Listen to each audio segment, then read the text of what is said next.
So just to recap, and I'm sure many of you know about this, but I just wanted to put this into perspective. Of course, Rio itself in 1992 was an enormously significant event. We had the 40 chapters of Agenda 21, which covered many aspects, anything from oceans to reform of the UN, to poverty, to forests, to biodiversity. We had a Rio Declaration, 27 principles on how we should, in a sense, guide our activities on this planet. Issues like the polluter pays principle prior informed consent, common and differentiated responsibility. There was meant to be a third convention at Rio, in addition to the ones on climate and biodiversity, one on forests. It wasn't possible to negotiate. Part of the issue was, in a sense, the national ownership of forests, and in a sense, the responsibility of those countries to manage those forests. Those countries felt there should be some financial reward to enable them to do that. There was the setting up of a new UN institution to deal with the follow-up to the Rio conference, the Commission on Sustainable Development, a functioning commission of the United Nations Economic and Social Council. But one of the big outcomes was this, these 9 chapters of Agenda 21 that dealt with the roles and responsibilities for different stakeholders.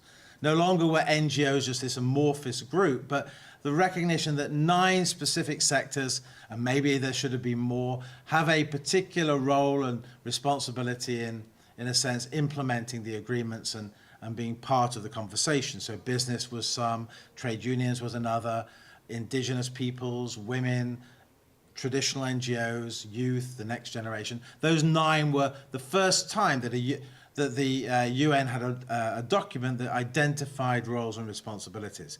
And what we had was this Chapter 28, which the Tea Party loved, which deals with local Agenda 21, where, as you've seen, there's been a campaign in this country to stop the promotion of Agenda 21 at the local level. But in fact, if you read Chapter 28, it's all about what should local communities do by getting their population together, their business community, their other stakeholders, to envision what kind of society they want to have in that city or in that town.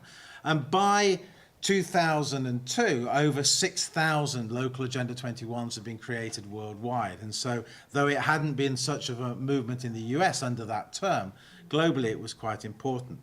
And we had over 100 national councils on sustainable development. You had the President Clinton's National Council, didn't survive his term in office, but it might be something that President Obama could announce if he comes to Rio as something he would like to set up, kind of looking at advising national government on how to move forward, involving all stakeholders in that. But that wasn't the only set of agreements that came out of Rio. I mean, those are huge. There was also another convention on desertification. There was one dealing with straddling fish stocks. Prior informed consent, which came much later, is in the chemicals and hazardous waste chapters of Agenda 21, persistent organic pollutants. So it was actually a conference that agreed a significant amount of international regulation or set those in motion. But the deal in Rio was, of course, that funding to enable developing countries to move to a more sustainable form of development would be helped, that we would ensure that China didn't go through the same type of development model that, in fact, we've had. And in 1992, Maurice Strong was asked how much would that cost? And he was told it would be $625 billion a year, with aid transfer of $125 billion between North and South. And what we found in 92 was that we were giving around $60 billion in aid. It fell, it didn't go up in the 1990s, and only got back up to the level of 1992 by 2002. Of course, it's increased since then. But that had a significant impact, a missed opportunity of moving the development patterns of developing countries into a more sustainable one. There was an attempt for the conference in Johannesburg in 2002 to try and create a new financial deal They had two other major conferences happening around that, Monterey, Financing for Development, and the Doha Development Round. And that the package of Johannesburg in 2002 was meant to perhaps put us back on a trajectory to move to a more sustainable planet.